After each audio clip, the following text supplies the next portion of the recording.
of Share the Wealth. During this time of year, we shift our focus towards tax season. We spend the previous year meticulously planning for this time of year so there are no surprises. We do this in order to mitigate large tax liabilities and underpayment penalties. I think almost everyone would rather see a refund than owe a ton of money. You think so? I agree. That brings us to our topic for this episode, ways you can maximize your tax refunds this year. But before we begin, let's start with our disclaimer. This is being recorded on March 19th, 2024. The contents of this podcast are strictly for informational purposes only, and nothing said should be taken as investment, tax, or legal advice. It is important to discuss your situations with a professional before making any financial decisions, as the strategies discussed may not be suitable for you. So let's get into it. Now that you have worked with your financial advisor or a CPA to file your taxes, now you're either waiting for your refund or you might have already received it. So let's talk about next steps.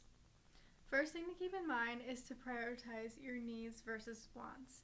You might want that vacation, but do you really need it? Leyah, let's take a look at a few more alternatives. Yeah, Lyndsey, and I think that depending on which stage that you are in your life, this might look a little bit different if you're in the early stage of reaching your financial goals versus if you're already at that point where you've reached most of them, but you want to save a little bit more. Here are a few things that you can prioritize for this tax season. Number 1, save for emergencies. As we discussed in one of our earlier episodes, building that emergency fund is crucial. If you have not done so already, look to use your refund or a portion of your refund to put towards your emergency fund. For more details, check out the podcast episode, Savvy Financial Resolutions for Ladies in the New Year. Another way you could use your tax refund wisely is paying down high-costing debt. Maybe you have some student loans left over that you need to pay down with some high interest rates, or maybe even you're at the end of your mortgage and you just want to be done. Contributing those additional amounts to that will be very useful.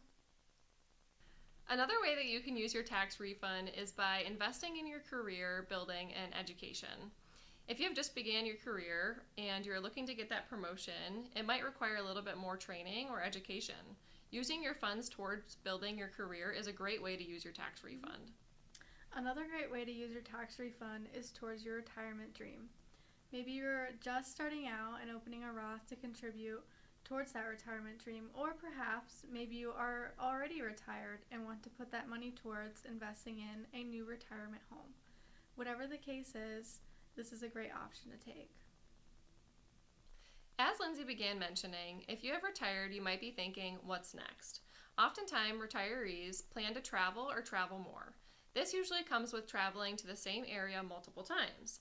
This then can lead into wanting to purchase a home down in that retirement area.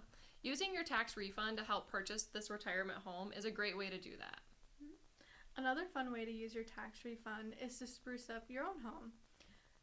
Lots of times we know that home improvements can cost, tens of thousands of dollars.